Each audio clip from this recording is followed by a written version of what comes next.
What's up guys, Matt here. I'm here today with the MK6 Volkswagen Golf R. Today I'm going to show you how to remove the CTS catch can and install the stock Volkswagen PCV valve. And I'm also going to talk to you a little bit about why I'm doing that and explain to you why this thing had to be towed into this garage. So let's get into it. Alright, so I'm first going to replay exactly what happened and provide my initial thoughts regarding this issue. First of all, if you're not familiar with the smell of burning oil, it's not very pleasant. It also is accompanied by white smoke generally, and in my situation I had both. I was leaving a cloud of white smoke trailing my vehicle as I was driving, so I pulled over into the nearest gas station to take a look under the lights. I popped the hood, and sure enough, there was oil everywhere. Now, I wasn't about to go into full diagnostic mode out in sub-zero temperatures, so I had the vehicle towed back to the shop. However, while I was waiting for the tow truck, I started thinking about what could have gone wrong. I knew that there was oil coming from somewhere, but I didn't know where. I also knew that it must have been making its way to the turbo or the exhaust, something really hot, where it would burn up immediately. I should also mention that the car didn't throw any codes and the idle was normal. This ruled out anything major that would throw a code. So I started thinking about anything out of the ordinary that may have caused this. All I could come up with is the frigid cold and the fact that my garage is not attached to my house. Since owning this car, this is the first time I've parked it in sub-freezing temperatures for an extended period of time. After some research and a tip from my buddy Cody, I started to investigate the catch can. The catch can is filled with condensed water vapor mixed with some oil, but basically it's just water. If that started to freeze in the catch can lines, that could create a blockage. So I removed the lines, and sure enough, there was ice in both lines. So at this point, this was actually the second time this had happened to me.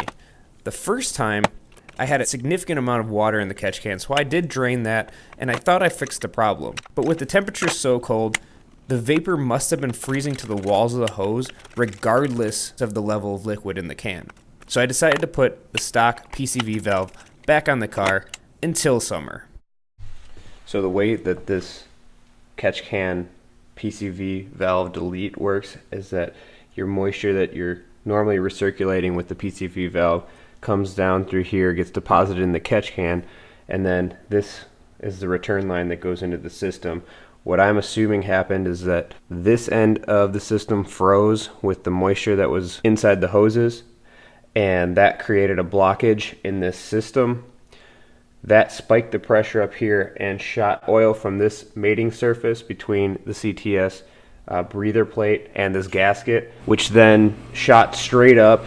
It hit up here on the underside of the hood, shot everywhere around this area. So I'm going to go and put the stock PCV valve back on. As you can see, the PCV valve bolts up to the gasket where the CTS breather was. The outlet on the PCV valve connects to the inlet that was previously blocked off by the CTS plug. And that's it.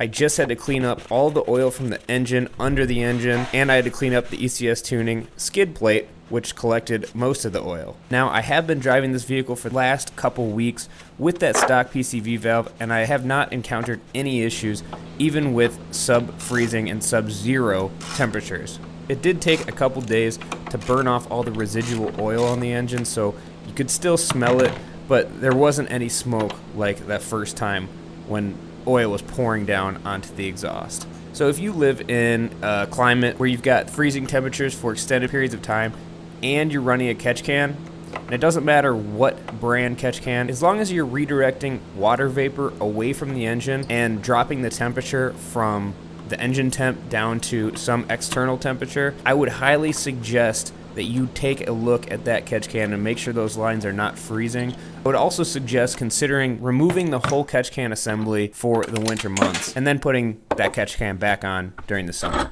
If you found this video helpful, please give it a like, and if you'd like more content like this, consider subscribing to this channel. Thank you so much for watching, and I'll see you next time.